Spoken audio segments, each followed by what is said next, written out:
Good afternoon, everyone, and welcome. Welcome to today's event, What Come Next for Sociology and Criminology, organized by our Alumni Relations team. Thank you very much. My name is Ümit Çetin. I am the Workplace Learning Module Leader, and I am the Employability Coordinator for Sociology and Criminology. So I am joined by a panel of graduates from criminology and sociology courses who will share insights on career options after graduating, which is waiting for you, of course. The panel will briefly introduce themselves, then I will put some questions to them, and then you will have the opportunity to put your questions to the panel. After that, you will have the chance to speak more with our alumni. If any other questions that you have, you can ask them. So just before we start the discussion, some housekeeping. The session will be recorded, and the recording will be shared at a future date. There will be around 30 minutes after the panel discussions for Q&A. So please have a think about what you would like to ask to the panel. So today, then we have we have four speakers here who not so long ago sat in your seats and have gone on to an interesting range of careers. So let's welcome them. And I will introduce them briefly, but then they can talk about themselves in more detail. I've got Daisy, and I've got Harker. Uh-huh. I have also got Carolina, yeah, and Irena. Hello. Right. Thank you. So.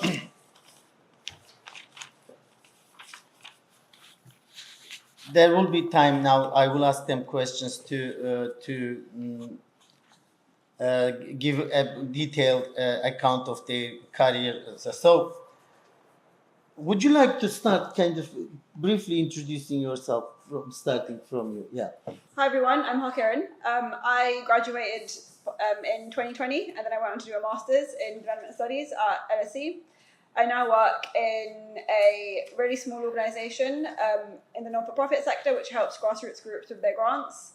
And I've been there for nearly 2 years. But yeah, that's really it. Yeah, thank you very much. So that's enough for now because we are going to ask you more questions than you can. Thank you very much. You can answer them as well. Okay, thank you. Hi everyone, my name is Daisy. I work at RBC Dolphin. It's a bank, but I'm not in the bank sector. I've been there for about 3 years. And what did you study? Oh, I studied sociology with a foundation year, so about 4 years at uni. Okay, thank you very much. So, is your microphone working or shall I just use this one? Do we have to use this one or? I think this is much more. No? Okay, then thank you. This one. Yeah, you guys use this okay. one. Hello everyone. I'm Carolina and I studied criminology in my undergrad. 2023 graduated, and then we went on to do a master's as well here in the same uni, global criminology.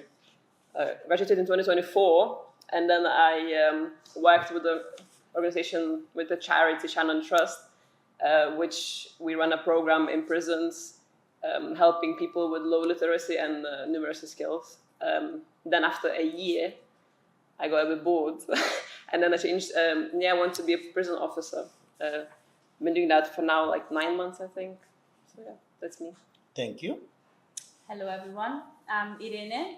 Same study career as Carolina, criminology BA, and then I went to do the master in global criminology here in this uni. And now I've been working for a year and a half in HMP Women's World as a support worker for a charity called Show Trust, and we deliver this program, rehabilitation program, basically. Yeah. Thank you very much. So we have got fantastic 2 courses, criminology and sociology. That's what you are doing, aren't you? Excellent. So we see that. Thank you very much for that brief introduction. So now I will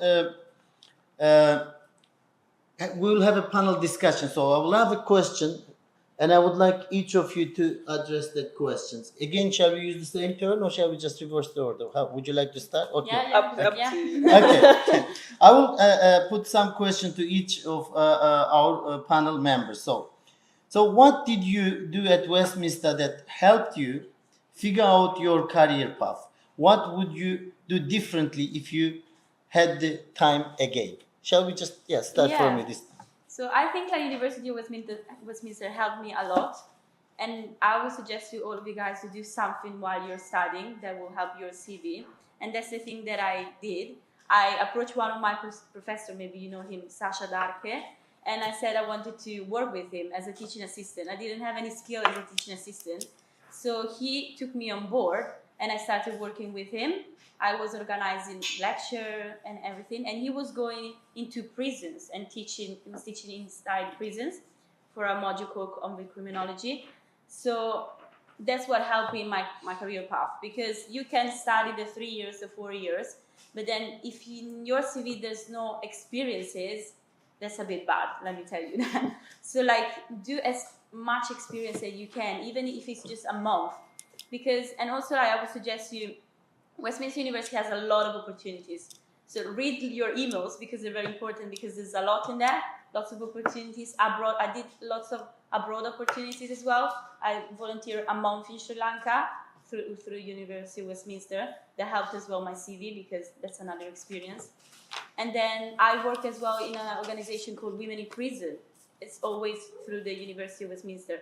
So I think for me it's like, put yourself in contact with your professors, your teachers, especially here in Westminster. They're all very friendly, all very nice. You can get in contact with them and they can provide you opportunities.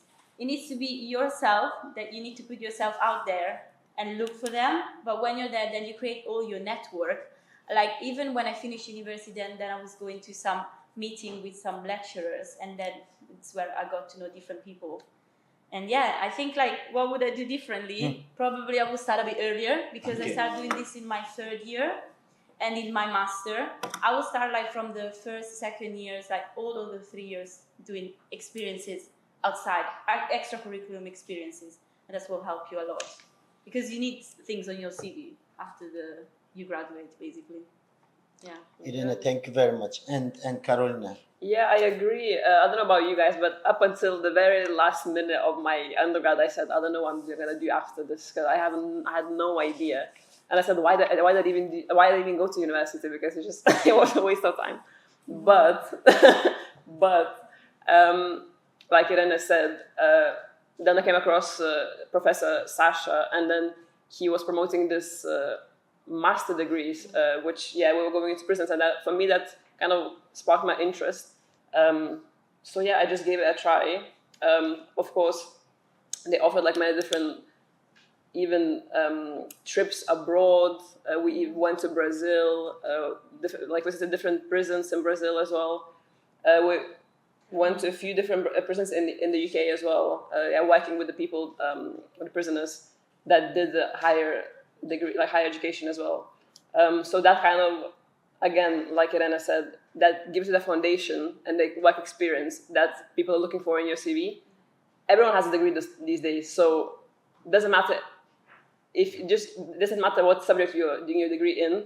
As long as you have a degree, that's fine. So you're gonna be like on top of the list. However, your experience matters more. Yeah. So I also, with another professor, Moana, went to do just an art project, and I'm not even an arty person. Went to do an art project in the HMP Feltham with young people. So that also was another thing on my CV. It's just kind of do the work experience and just kind of see what you can do. And And what about different? What would you do differently if you had the time again? Probably look for, because I remember I was waiting for the last second as well to do that. You know what? Because this is the work experience module, right? Mm-hmm. Yeah. So I was waiting for the last second because I was like, I don't know what I'm gonna do. And the last second, I found something, but I would kind of put more effort into that. Because then kind of that leads puts you like foundation towards like your future and what you want to do next. Excellent. Thank you very much. And shall we carry on with you, Daisy? Same question. So what I did at uni to help me, similar to the girls, I attended a few courses and work experience programs. I know we had a program where we went to Leeds for 2 days and saw what one of the companies were doing over there. I think it was Leeds BID. In all honesty, I didn't do much around careers whilst in uni because I didn't know what I wanted to do, and I still don't know what I want to do either. So if you do feel like that, it's fine. But I feel like being open and speaking to people about that, like your course leaders and whatnot. And there was a CV workshop when I was in uni. I don't know if you guys still have it, but going to things like that where you can get help in your CV and get things worked on, I think will be really useful. And so I think I'd do more differently, similar to Carolina, would be get more involved and earlier on, because there's so much that the university offers, but if you don't look for it, you won't find it. Now that you say that, I remember they did a workshop as well. So different people came from different organizations. Yes. Yeah, We have that fair as well. Yeah, the job is like kind of job fair. Excellent. Yeah. Yeah. That was very good. Always go to those kind of events. Like it's cool. Like you Also networking. I know they love to using that word, but it's actually true. Yeah. Absolutely. Thank you very much. Let's have the account from Harkiran. Yeah, so I second everything that's just been said previously. At the time when I was at uni, I wasn't sure what I wanted to do. I had a bit of a plan that what I wanted to do based on my interests, but it wasn't anything that's related to anything that I'm doing right now. And so I think the best thing to do is just experiment and try multiple things. I took advantage of the office hours that my tutor had, and I also used the career service a lot. Even after I graduated and I took a gap year between my BA and my master's, I asked them to look at my CV, I asked them to look at my personal statement, all of these things. I'm sure I had a mentor at some point during my degree, so if those opportunities are available, definitely take them, especially if it's in the industry that you think you're going to go in, because they help a lot. They every few weeks would meet and she'd go over my CV, she'd tell me this is what you should do, and it was really helpful. So if anything is available, just have a look. I'm not sure what I would do differently because, as I was saying, it was extremely different to what I'm actually doing now.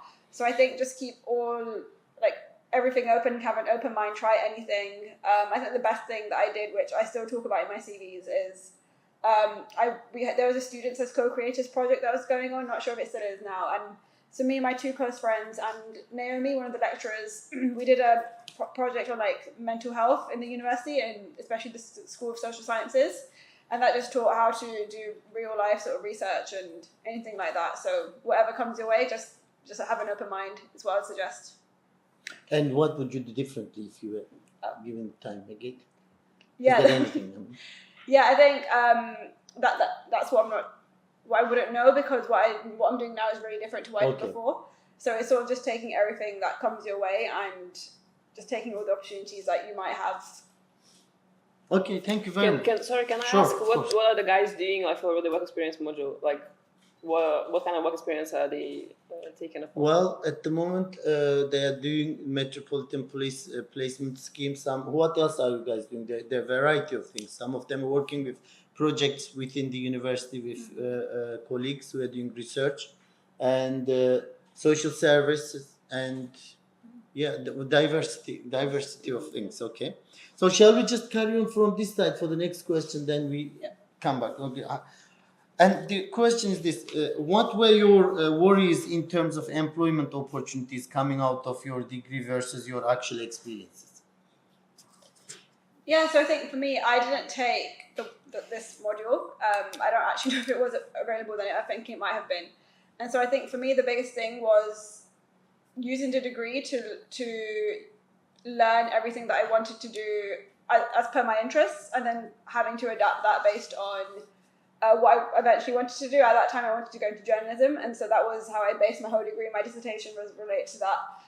And then it all sort of changed after I graduated. So I think, again, just experiment with whatever comes your way. And also worrying it's very justified, especially in the climate of today's world. So even if you are worrying, it's nothing bad. It's nothing to be ashamed of. It just shows that you care a lot about what you want to do. And so you should worry. You should worry, is what I'm saying. Okay, thank you very much. Shah, how about you? I think my worry was being stuck in a job. In my current company, when you ask them how long have you been here, they're like, I've been here for 20 years. I'm like, what? That is so boring. No, I couldn't. But I found out when I did join my company, if I found out I didn't like what I was doing, I could move internally. So I started in my company in the charities team, and I was like, okay, this is not what I thought it was going to be. So then I moved to the financial planning team. And I spoke to my manager recently. I was like, don't think I like this, so I might move to compliance. So just knowing that, don't feel like you're stuck to do something. If you're trying something out, it's like, this is not working out for me. You can actually pivot into anything you want. Like, don't feel like you have to be stuck in a box. Do whatever you want to do. Excellent. Thank you very much. Yeah, I agree with this. It's I think these days, like, it's not frowned upon, like, if you change your jobs quite so like often, because I think that's just expands your knowledge and expands your experience rather than people working in the same job for 20 plus years. So yeah, don't be afraid to, because I'll be honest, I got bored in my last amazing charity. I did, I enjoyed my time there a lot, but I just got a bit bored. So yeah, I think that. But my one of my worries was that obviously it's going to be hard to find a job. And then my biggest advice is just start applying, and don't go somewhere that you're not going to enjoy as well. Yeah, it's going to take some time, and all the, unfortunately, emails, you're going to get that a lot. But eventually, you'll find that you just need to be persistent, and it takes some time. Thank you. Yeah, kind of like the same as the girl. Like, one of my worries was like, oh my God, I need to find a job now. The uni's finished, I need to find a job.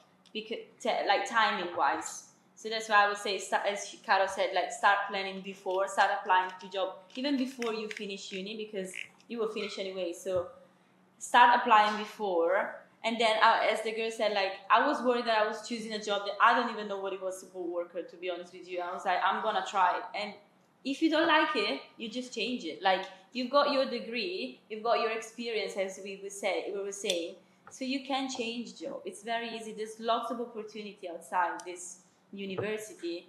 So just take the one that you like the most at the moment. And if you don't like, feel free to change. Like, it's very easy. But you need to do something that you will like. And don't get stuck in a job because, oh my God, I need to stay in this job. No, you don't have to. Go for whatever you like, guys.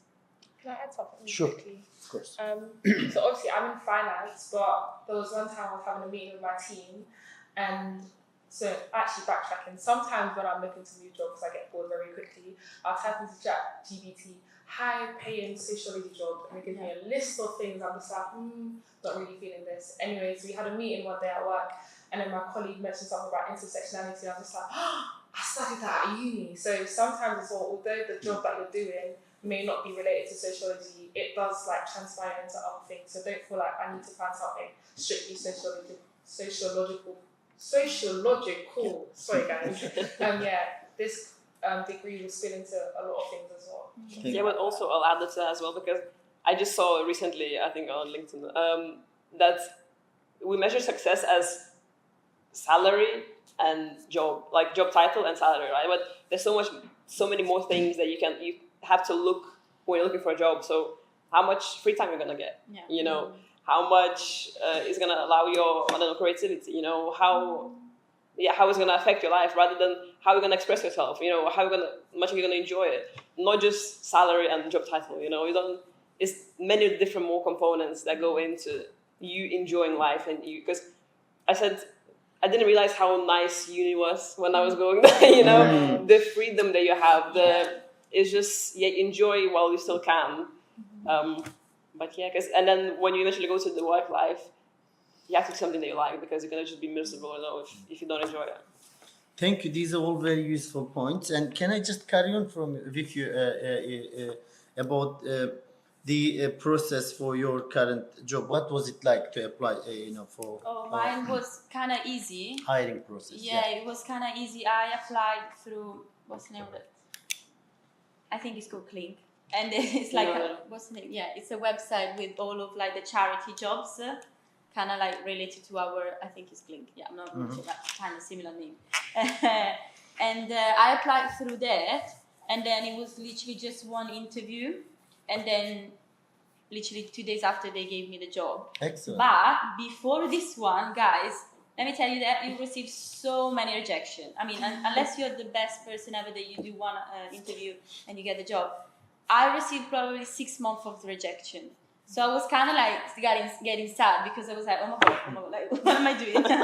But it's normal. I think after like 2-3 months, I was like, okay, then it's experience for me. Even the interview process are getting experience. So I think the last of this job, I was like, you know what? I'm gonna be myself. I didn't even put a shirt on. I was like with my t-shirt, with my hair down, and I was being myself. And that's what like my manager loved about me. I think you need to be yourself in the interview, and don't pretend to be someone that you're not. I remember I was always buying like a nice shirt for the interviews. Doesn't work, guys. Just go with your clothes. It depends, I guess, isn't it? Depends. You go for the finance position. Most of the time, it's like. But yeah, just be yourself in the process. She's speaking about HMPP, like his managed person information service. Yeah. So you have to start applying like 6 months, a year before, because the process takes that long. And she was a pro at answering all the questions because it's the same questions. Especially, if you want a job in the Ministry of Justice, like once you start doing the interview, the questions are the same. So I literally was telling them by heart. So experience. But yeah, for me, so I first started with the charity. So it was the first time I'd ever seen it. They sent me the questions beforehand.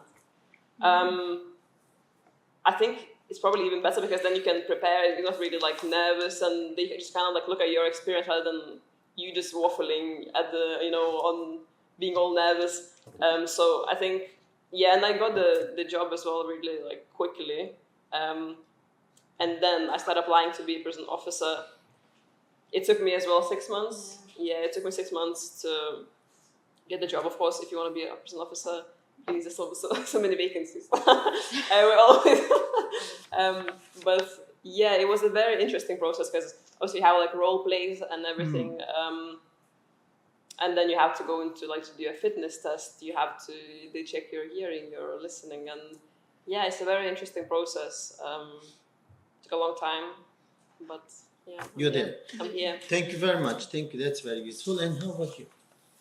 Did you have to wear a shirt? Yeah, I had to wear a shirt and like put on proper, not speak like this, whatnot. Anyway, so my hiring process, quick plug, the brokerage. I got my job while I joined this company through the brokerage. So if you're not part of the brokerage, I think you should look them up. So I had 2 interviews and I got hired on the day. Maybe I was really good or maybe they were really desperate, but I'm going to go if I was really good. And in terms of my internal moves, because it was internal, it was just 1 interview. But I feel like similar to what you were saying, just be yourself. Because a lot of times, especially within my role when I'm recruiting again, when we've had CVs come through, a lot of these applicants have been really good for the job, but it's just not what our team needs right now. So if you do get rejections, don't feel like it's you. It might just be what you have to offer for the team is not what they need right now. So that's just something I want to throw out there. Thank you very much. Thank you. For me, so I got this job in May of 2024 and I'd started looking properly for the job that I have now in about December. And what I did differently was I started to do quality over quantity. So rather than sending out loads of applications to any job, I started looking for the things that were interesting to me, what I wanted to go into, what appeared interesting, which is completely different to after you get the job. Organizations that I liked or that I found interesting, anything like that. And then when that job came around, it was a CV application questions, which was just about scenarios. So say about a time you did time management or something like that, one of those. And then it was 2 interviews, and then I got the job, I think the day after the first interview or on the same day. So it was really, really quick. It was done within maybe 2 weeks. But yeah, Of course you can. Sorry. Thank you. Quick one. Carolina mentioned something about networking, and because it's recorded, I'll be mindful of what I say, but I call it dancing DMs. On LinkedIn, there was a period of times I was in people's DMs. Hi guys, we have this opportunity, I'm really looking to join your team, blah, blah, blah. A lot of times nothing came out of it, but I remember there's one lady that I contacted, asked her about a role, she said that nothing was available. But about 6 months later, she messaged me, she's like, oh, I remember you said you're interested in this, like, there's a role in my company, I can put in a good word for you. Luckily, I'd already had a job at that point, but dancing DMs, guys. So I recommend get your pictures done later. Yeah. If you don't have LinkedIn, create a LinkedIn account, have that ready there. If you don't use it now, but as long as you have it there for when you're ready to apply, you should do it. Okay, while you're there, can I ask you another question, which is quite linked to that? So, Yeah. where do you advise students and recent graduates to find job opportunities? Where which platforms, where? So platform one, the brokerage, they were really good, especially when you're transitioning from uni to the big world. LinkedIn, although it seems really overwhelming, what I do is the role I want to do, I type in that role and then see who's doing it. And if they look nice, just drop them a message. Because some people you can tell that, oh, you look like you're going to be hard to talk to.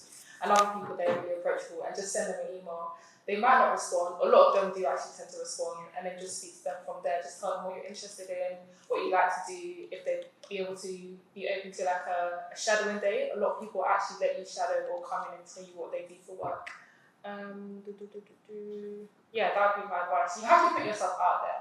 Things are not going to fall in your lap, unfortunately. You might be lucky and it does, but you have to put yourself out there to get opportunities to come.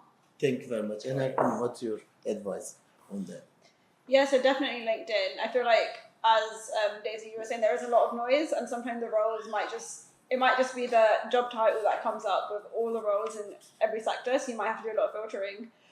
Because I wanted to go into like charity, non-profit, international development, I was looking at charity job as well, which is pretty good as well. But again, it's the same. They have lots of like voluntary paid roles and internships, anything. So you just have to be careful what you're looking for.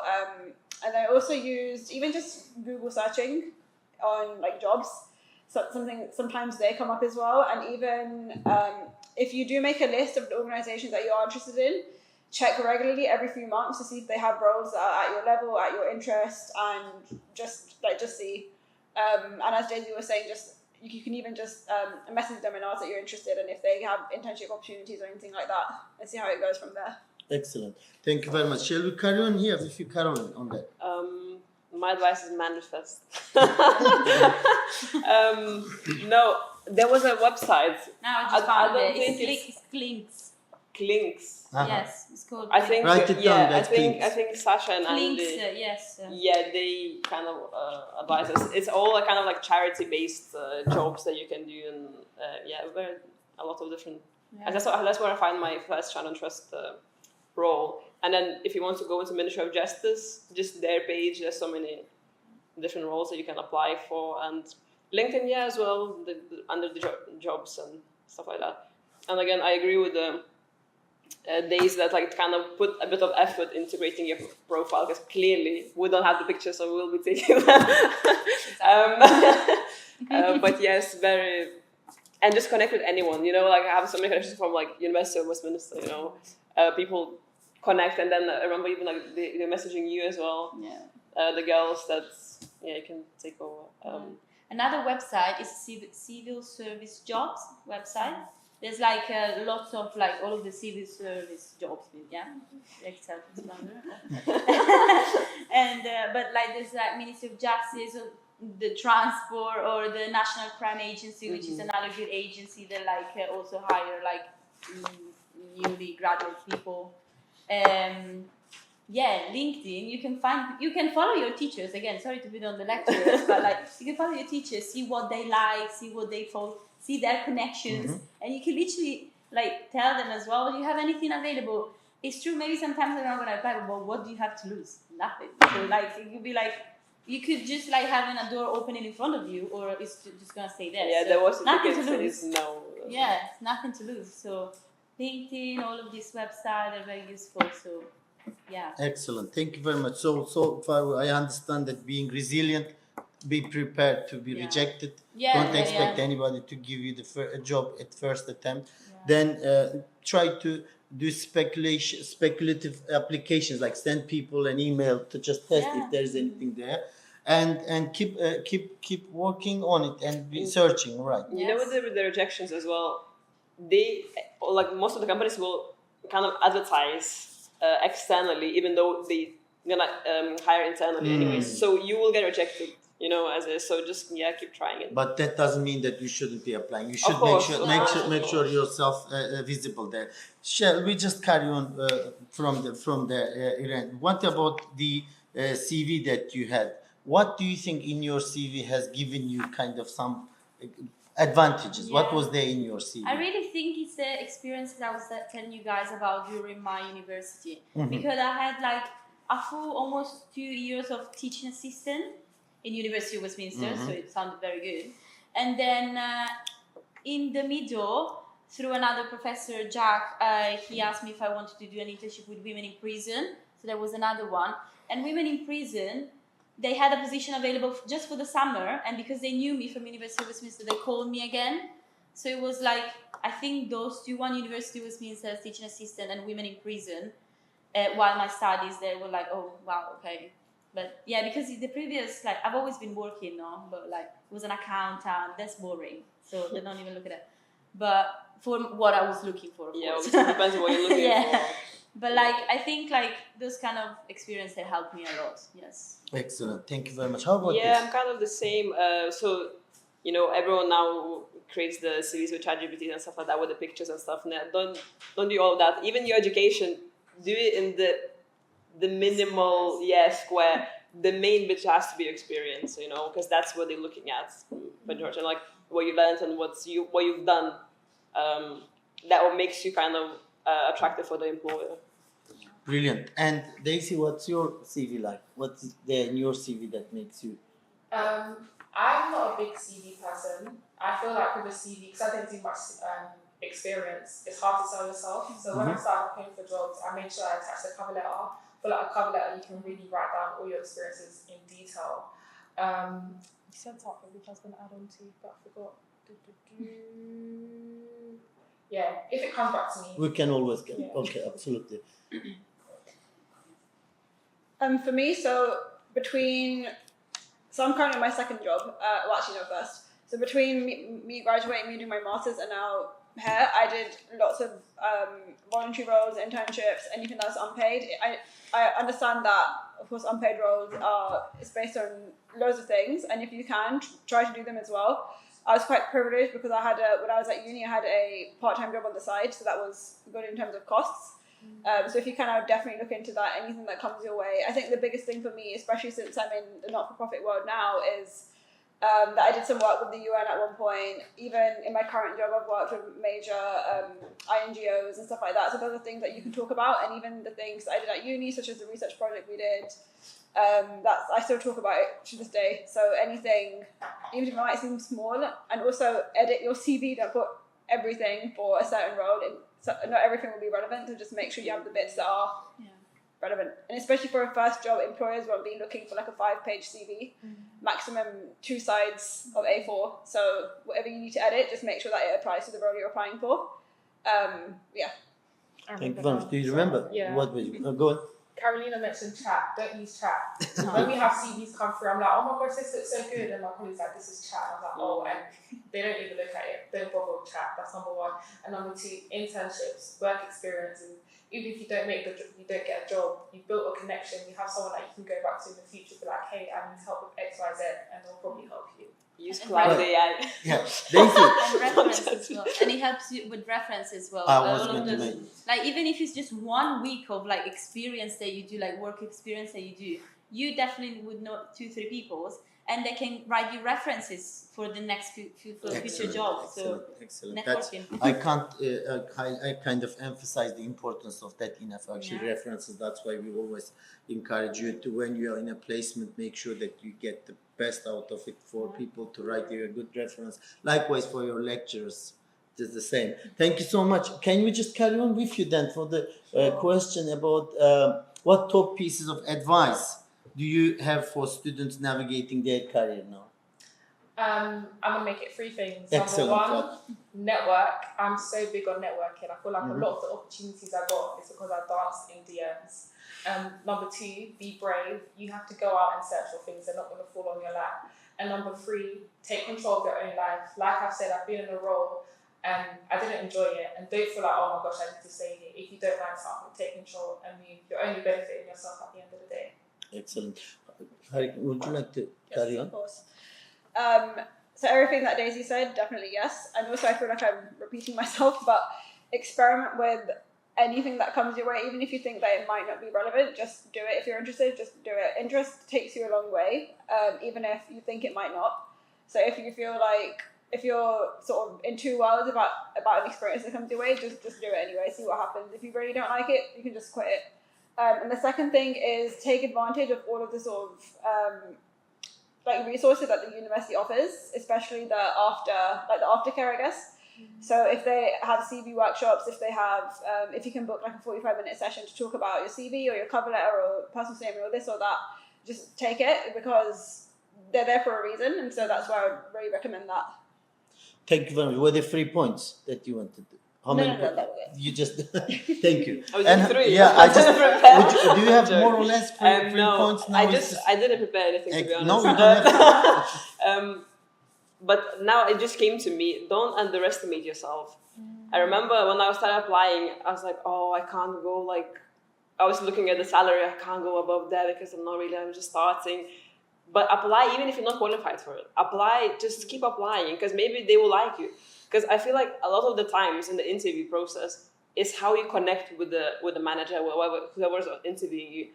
Doesn't matter. It's just if you're gonna be attracted to them, they will hire you. Doesn't matter. So, and I feel like I'm also very harsh, like critic of myself.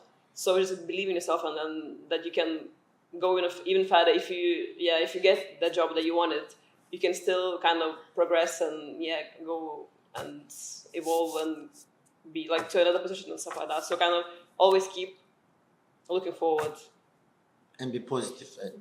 Confidence, being positive. And how about you? But it will get to the point that you're probably not going to be confident anymore, and you're like, what's happening to me? Why do I receive so many rejection? But it will come for you as well, trust me.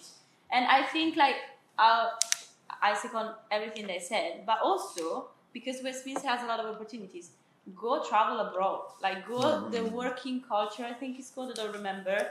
University of Westminster has a lot of fundings as well. Like they help you with the experience abroad. Like as I told you guys, I did a month volunteering in Sri Lanka where I met so many people and from different backgrounds. They're like, maybe you're talking to them, you realize you like something else, not what you're studying, and they can help you with that. Again, it's dancing in the DMs, networking, making friends, basically. And this will help you like through your whole life because you never know what's going to happen to you. So, and for your careers, definitely. Thank you. Yeah.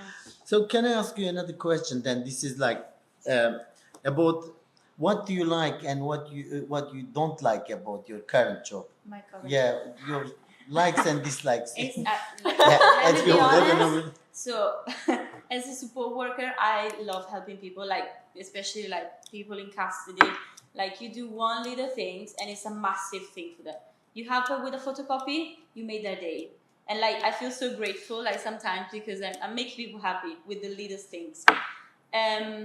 What I don't like is the money. In these charity jobs and everything, the money is very little, but I'm working for my future. I've been there a year and a half now. So like my manager is already asking me, do you want to take any managerial stuff, managerial tasks? So just bear with that for a bit and then you can build your career.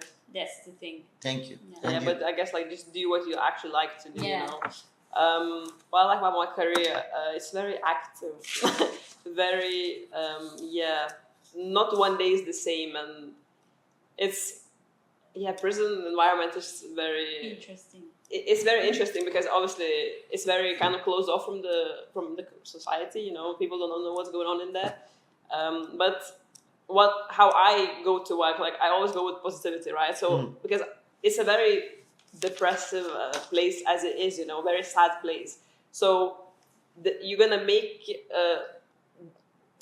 the day like how you want to make it, basically, right? So whether you're gonna come miserable and have like a miserable day, or whether you're gonna come in like with positive energy and you're gonna have like a nice day, right?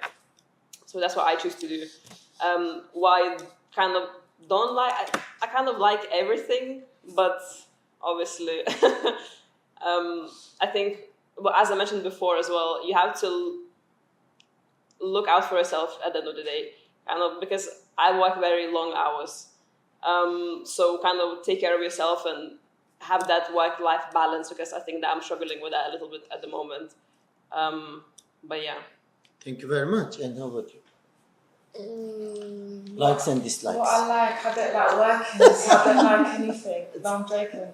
I'm not. But what I like about my job, I think similar to what Carolina was saying, I think my job, to an extent, they're quite chill. We have somewhat of a work-life balance. I like to travel, so I think my team are very accommodating with that. And I picked a company where we have decent annual leave days.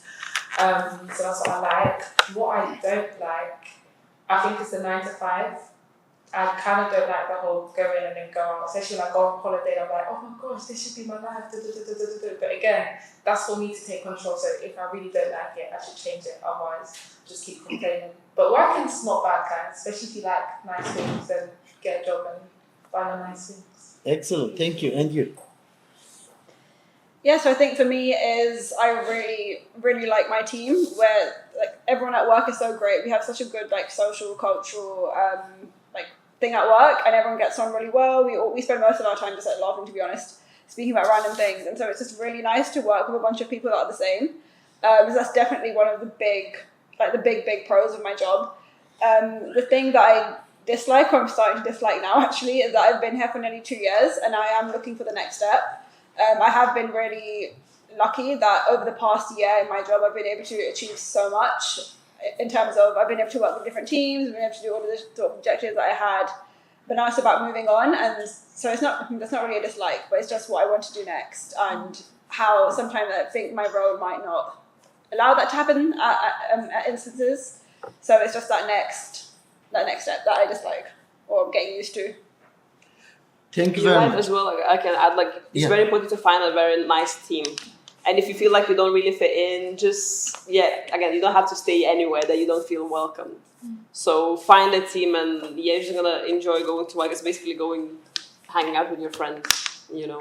Yeah, because you have to spend most of your day at work, so you may find a work that you like and you enjoy with the people that you like. Because don't be miserable, guys. We're too young to be miserable. Okay, So. yeah, absolutely. Thank you very much. But maybe another question, the last question from me, then I'm going to open the floor for questions from students. This one.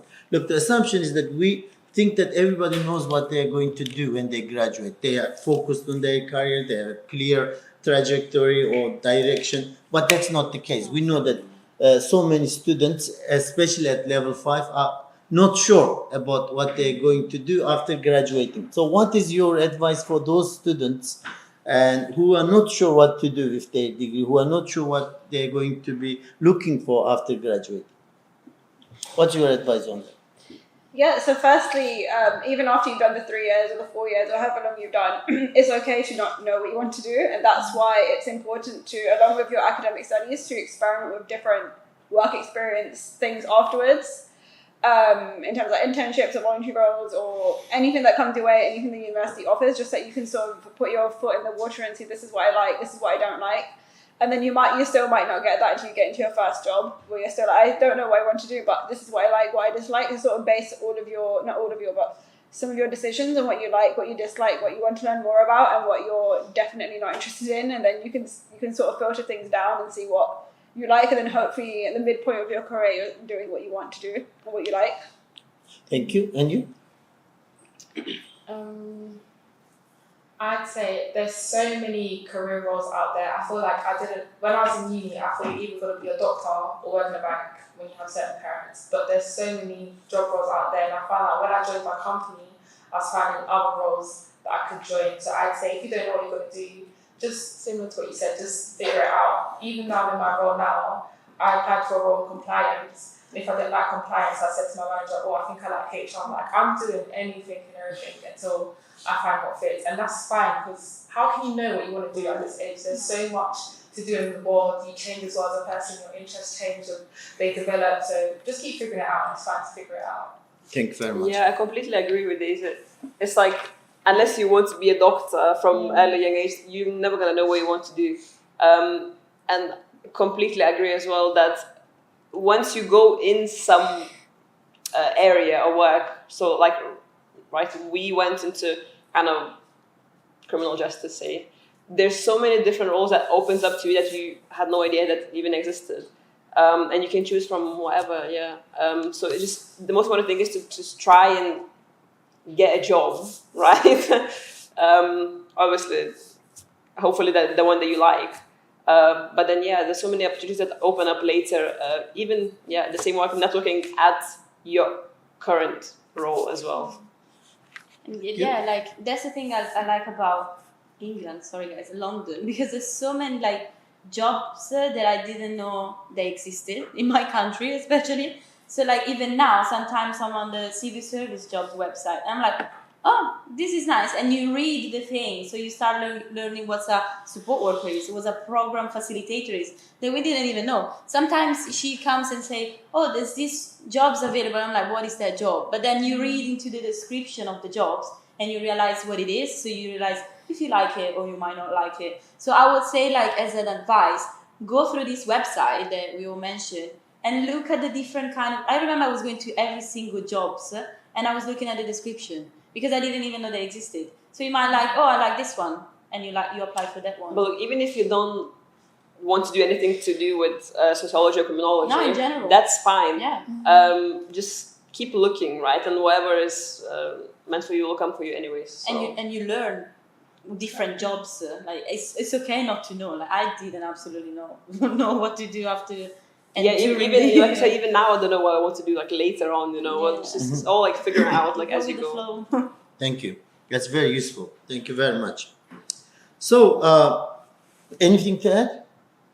We will have now questions from students. So thank you very much to the panel, to our lovely panel for their amazing insights. So now we have time for questions from audience, from you guys, okay? So please raise your hand if you have a question. Or on your survey and on the screen, you will see there is a QR code. If you scan this, you can submit a question anonymously for the panel to answer. But I would rather have you like asking your questions straight. Is there anyone? Do you have any questions? Don't be shy, guys. Yeah. We're Come very on. chilled. Like we were sitting there 2 years ago, so Yeah. guys. And we're gonna be honest with you for everything. Exactly. It's such a lovely, honest, and friendly atmosphere. Come on. So there's a lot about like what's a useful degree at the moment. So there's always a bit like, is sociology and criminology actually a useful degree? It's a bit like, I guess in a sense, do you regret choosing, like not regret choosing it, but do you think there was a better pathway to go down to? You go. I will go because I feel strongly about this. I was finishing my undergrad and I was thinking, I don't want to do this. Like, why did I even do this? I was thinking, what I wanted to be maybe a vet. Like I just had all these thoughts. But then I think eventually, like you figure it out, right? So, like I mentioned, the most important thing is that you have a degree. Doesn't matter in what, as long as you have it. It puts you kind of, you have a certain advantage. Wherever then you go further, that's fine. Because no one will ask you, what degree do you have? They just Not see even that the you grade. have a degree. Yeah, Not the even the grade doesn't grade. even matter, honestly. As long as you have a degree, you're good to go. Especially I think like our degrees here, sociology and criminology, are very broad. So in every single aspect, if you want to be a vet, I don't know if there's a sociology aspect of it, but like There is actually. There's a very you see in every single company, I think there's a criminology or sociology aspect. So like it's very broad. So Yeah. these degrees, I think, are one of the best because it opens a lot of opportunities. But yeah, she was like, why am I even doing that? So I pushed her to do the master in criminology again. Well done. And how about you? I don't think your degree matters. I'm in finance, studying sociology. Even though there was a point I felt like I was struggling to pick up work, and I said to my colleagues, "Oh my gosh, you must have studied economics. How did you do this?" And he's like, "No, I studied zoology." And I'm You like, see. "What are you doing here?" So it's fine. Yeah, I was going to say, so I didn't choose sociology because I had career aspirations to do anything sociological. It was my favourite subject when I was doing my A-levels, and that's why, and I didn't know what else I wanted to do, so I decided, let's do sociology. But I think what matters the most is what you do with the degree and what you take out of the degree rather than what you study. Even if I did maths or if I did chemistry or something, I could probably still get into the same job that I'm in. Mm-hmm. So that, yeah. Thank you very much. So I totally agree with you, with the panel. With your permission, I would like to say a few words about that as well, because as a sociologist, and of course half of my research is criminological, there is not a clear boundary there. And the skills that are embedded within the degree courses that you're studying other skills that are required by the 21st century employment. So there is, unless like you want to be a lawyer or you want to be a doctor, medical doctor, you follow a particular thing. But it could be like a doctor that is like a pathologist, so like on a criminal offense. Absolutely, side. that's So what I'm saying. everything, Yeah, you know. even in any institution, any subject, there's a sociological aspect to it. So you can have a look at it, and you are learning lots of skills that are embedded in your module assessment. You may not be aware of it. That's why we constantly encourage you to refer to your module, to refer to the skills that you are learning, you are developing in your career, in your courses, to make sure that you see them, you value them, especially language skills. One of the skills that most of you have and not many students in other universities have is a language. You are multilingual, and sometimes I see that you're quite shy in bringing that aspect of your CV or this skill, highlight it. It's such an important thing. And the other point about your London as a context, London is a brilliant. Most young people in the world want to be in this context, and you are here, right in the middle of this center. So make use of that as well.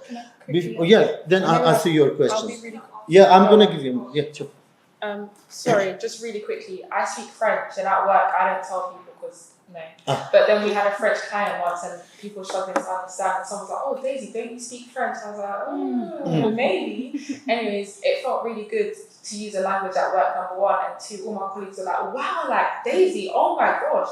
So now when it comes to like the end of the year, when you talk about promotions, you'll be like, "Oh, by the way, I can do this, this, and that," which your other colleagues can't do. So yeah, use your languages. Thank you very much, and thank you for your question. The microphone. I was just going to ask what you guys are from. The microphone. Yeah, it's fine. Yeah, I'm Italian. And I don't care about the accent. I don't care. Like, I don't hide it. No one cares. No, actually, they love it when they hear my accent. So I don't know if any of you is for a national. Love it. Go for it. I think we have gone beyond that. I myself, you can say that I've got a very strong accent? Kurdish accent. And when people from Turkey, they think when I speak to them, they see my name is a very proper Turkish name. But when I start talking, there's, oh my God, this is a Kurdish.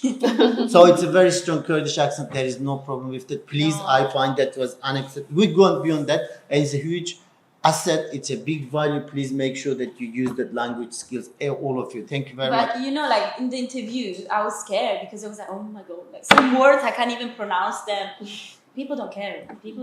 No. You shouldn't be proud of your absolutely. accents. Thank you. Any other questions? Where are you from? I'm Lithuanian. And Congolese.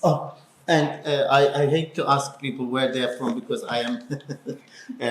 And would you like to say? Do you speak any other languages? Yeah, I'm born and bred in London, but I'm Punjabi. So, but my family's from Kenya, so I've got that as well.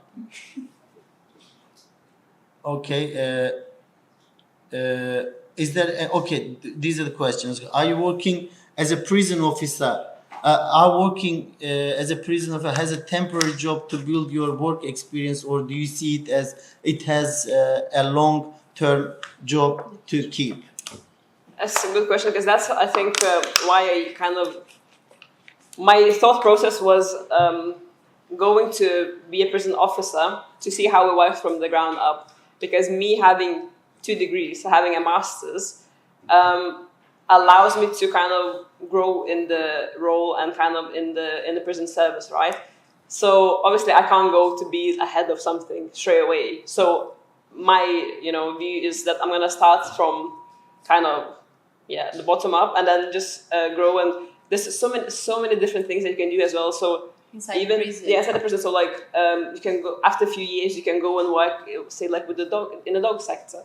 You can work as a gym trainer, like in the gym. That's what I'm kind of like thinking of doing. But for now, for like I would say 2-3 years, I'm gonna work as a prison officer to kind of gain that experience, and then I'm gonna move different departments. So maybe kind of get a promotion and build my career from there. I guess this is also for you. It's a follow-up question. So briefly, what does your working day look like? Like, what do you actually do day to day? I feel like we hear about certain jobs but don't know what they entail. Would you like to elaborate on that? I think that's for you. Yeah, it's very interesting. So it's funny because she hates prison officers, right? Sorry, guys. She hates I'm prison on the other officers side. because I'm the bad guy and Uh-huh. she's the perfect, the not amazing perfect. support worker. Yeah. Mhm. No, I'm joking. No, this is the view of the prisoners, the people in prison. Yeah. They see the officer as a bad guy, and they see The everyone social as side of It was yeah. very Exactly. interesting because I went from being kind of also on the helping side. they yeah. call it the civilians. Yeah, where the civilian roles. So I was also a civilian role, and like going into a operational role in prison officer, you can feel the difference, like the way even they communicate with you. But I think it depends on the person, right? How because first of all they face the human beings, right? So you can't just because some officers they don't look at the guys like that, so they assert their authority in a negative way.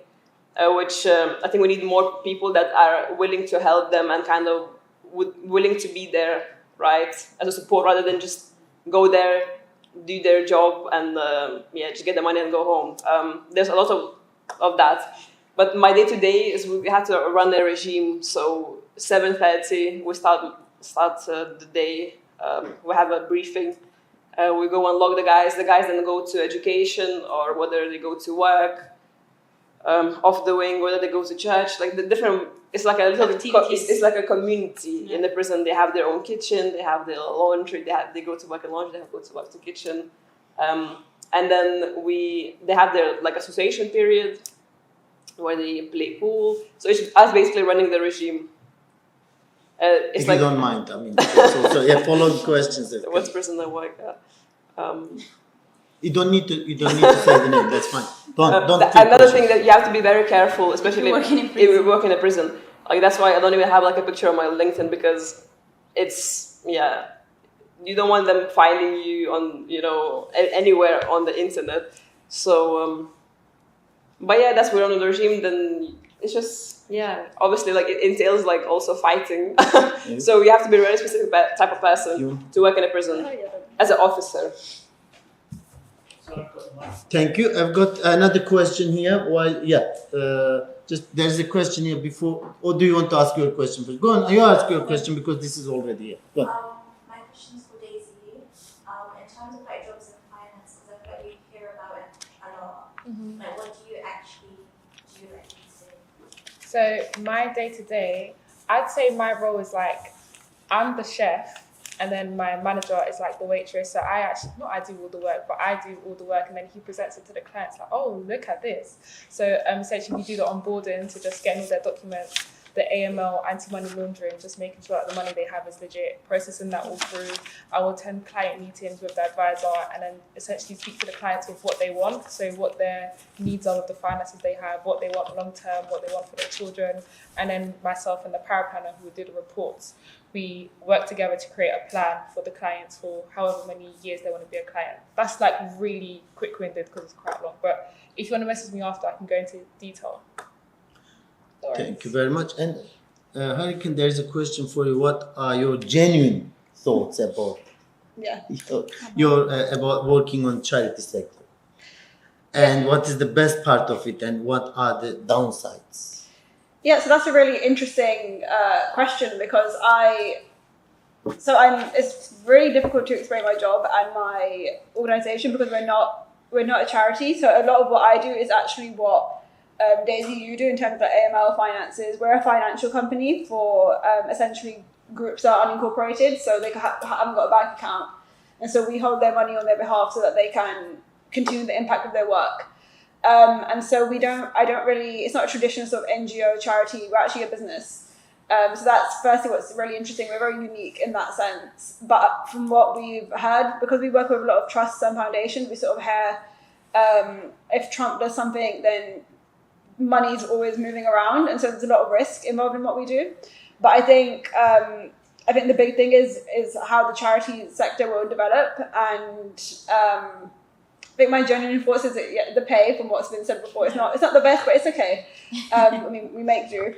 And also how we could be so close to shutting down just depending on what's happening in the world. It can affect everything, the way that these organisations are seen and the way that the rise of like the far right is impacting. So there's a lot of things like that. I really hope I answered your question.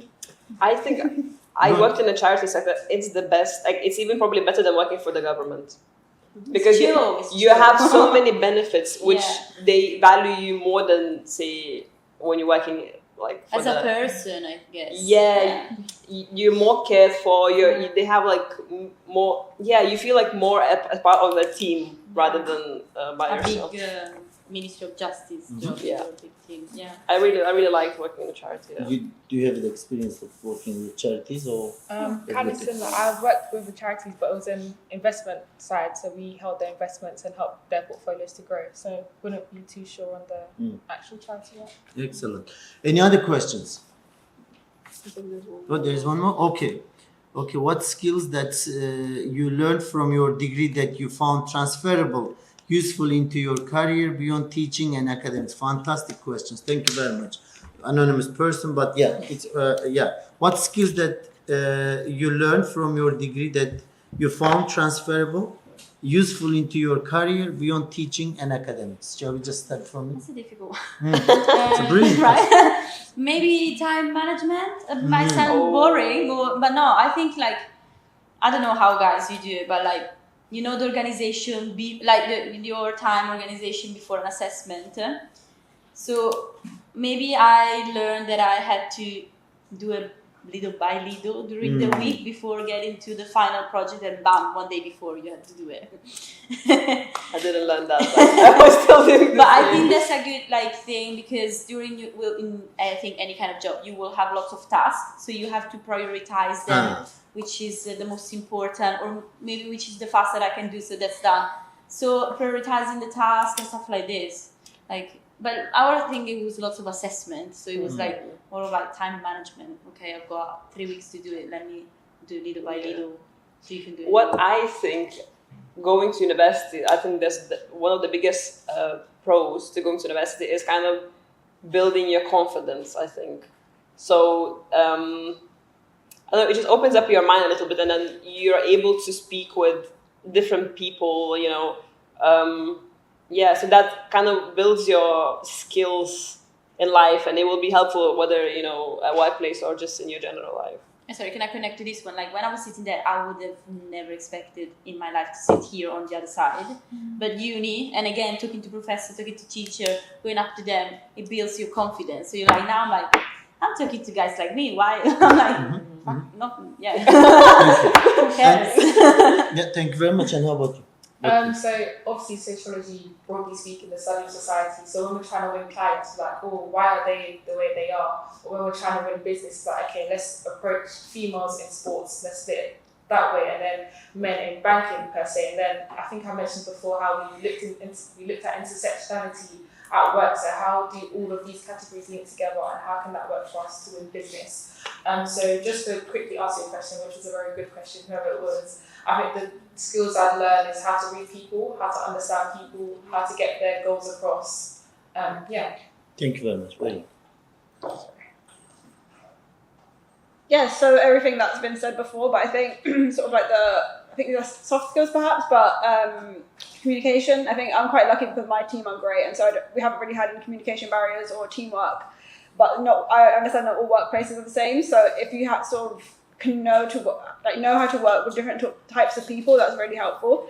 And also attention to detail, which is huge in my job. So that's, especially when you're going over essays and reading through your dissertation for your final sort of submission, that's something that's really good to really, really learn deeply.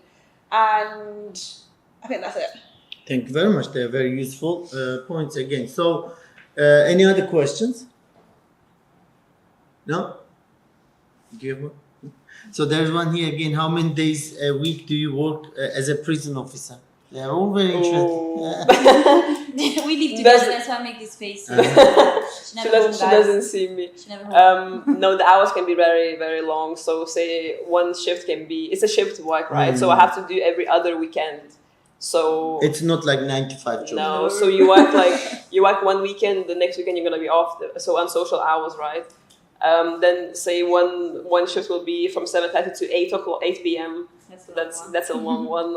And then so maybe you're working for 4 days, then you get 1 day off, and then for another 3 days. and then the weekend off. Sometimes I worked recently 8 days in a row. I had 1 day off, and then 5 days.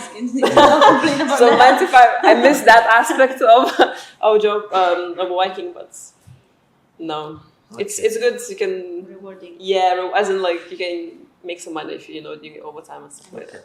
Any other questions? Okay, I have a question actually to link all these discussions together. So, is the job that you're currently doing your dream job? If not, in what ways does it enable you or provide opportunities for you to prepare yourself for the direction that you would like to go to, or to just get closer to the dream job that you have in mind? I'll start. Can we start from you Yeah. then? Yeah. Really quickly, I think you guys must have gathered I don't have a dream job. I don't want to work. But I want to travel. with financial planning, what I can see from my managers is that one, they earn a lot and they have a lot of free time because essentially you work with your clients, so whatever your client wants, you just give them what they need and then after you can kind of disappear for a bit. So I think for me, it's the flexibility to have not my own life, but I'd say more on my own time, maybe in comparison to Carolina. So I think that's what I'm aiming for more like independence and freedom to work, but have a healthier work-life balance so I can travel. Brilliant. Yeah, thank you. And you? Yeah, so when Umit, you asked that question, I was instantly like, no, it's not my dream job, like in the slightest, especially now that I'm thinking of moving on. I'm realizing that it's not my dream. But I think it's a really great job to get my foot into the door of the industry that I want to be in, but it's not my dream job. But now I understand what I like, what I don't like, what I want to learn more about, and that's what I'm taking into the next roles. And the next role might not be my dream job, but it might come after that, it might come after that. So it's just about taking what you learn from each of your jobs and seeing how you can apply that into like future jobs. Thank you. And No, you go. I agree as well. Like you can get tired, and I got tired as well very easily. So you can change the whatever job you want to do, right? And like I mentioned as well, this is not my dream job, but hopefully, if I do enjoy being in a prison service, then I can grow, I can get promoted, and do different things. I feel like I'm leaning towards kind of that it's my thing, you know. This is where I'm meant to be, maybe, you know. I do enjoy it, and I kind of know how it works, and you know, it feels right for me at the moment. Of course, I want to, you know, achieve something bigger and better, but hopefully in the prison service. Yeah. excellent. I don't know if I'm in my dream role. I really like what I do. That like even though I'm struggling with money because we said charity jobs, but I really really like what I do, and probably like as I was saying to you, I learn of new like job roles every day. So maybe now next week I'm gonna find a new job role. For now, I really like what I do, but I think this job will give me a lot of experience, a lot of social skills, especially working in a prison. But for now, I'm good. That's it. Thank you. Any other questions? Go on. This is for you guys. Thank you. What advice or the tip you can give it to the students who are getting into the next jobs or industry? What's the best piece of advice you can give? A tip, anything to get to the next? Can I first like ask the guys where you guys are at? Like, do you know where you're gonna go to? Are you applying? How's like even like whoever's doing it in the Met, you know, like where are you? So They're still in their second year. They're finishing their second year. Right. Yeah. Next year, it is the time to think about their dissertations, but also to look forward to find a job. Does anybody, I mean, it's a good question. Do you know what you want to do? Do you have a clear idea after graduating? No? Anybody? All of you? Okay, that's good actually. It's not bad. At level 5, it's time to just think about it. yeah, so I thought you guys were last year, but if you're still year 2, please do some work experience. Do the most that you can. Do internships during the summer. They're really helpful. Was you going to say something? Sorry. Go on.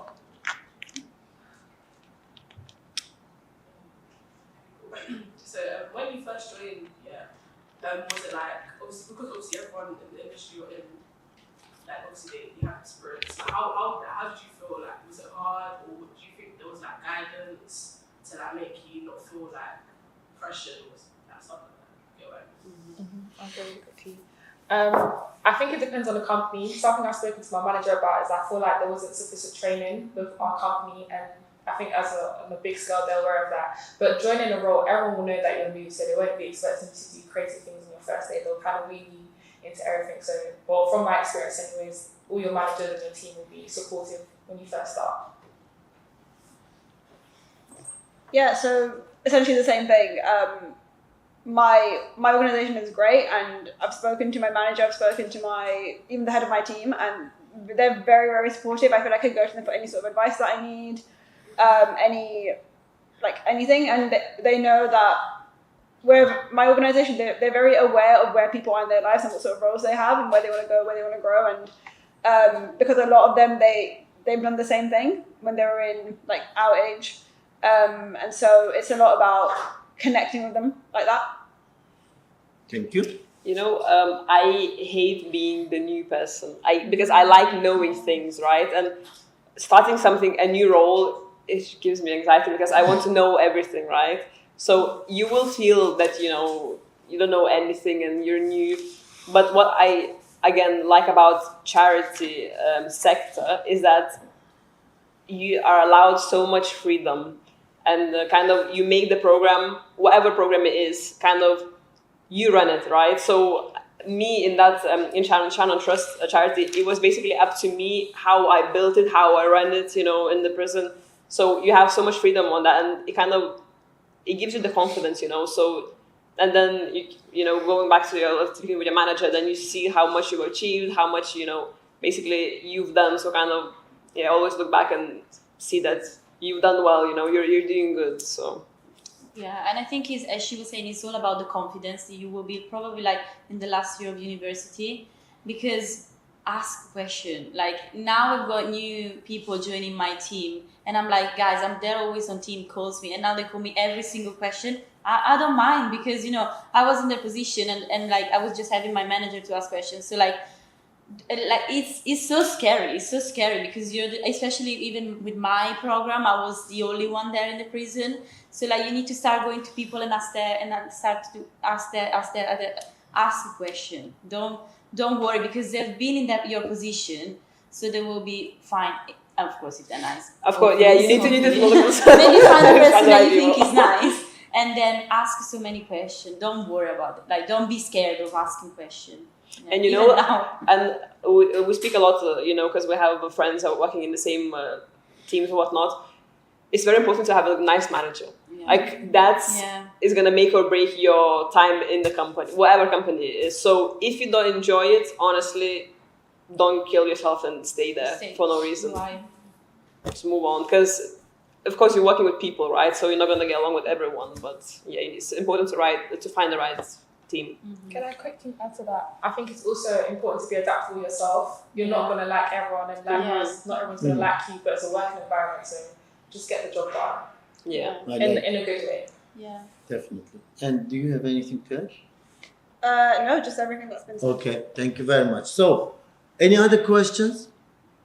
Okay, in that case, I would like to thank to our panelists again here, Carolina and Irene, Daisy, and Harker. Thank you very much. And thank you all for your questions as well, for attending today. Please, can you now complete the feedback form to have a chance of winning £20 voucher? There's a £20, isn't it? Yeah. Amazon voucher that you can. It's not bad. So, can we just have a round of applause for our panelists here? Thank you very much. And to you, and to our alumni team. Thank you very much to you all for preparing this, organizing this, and making this possible. So it's now time for you to network.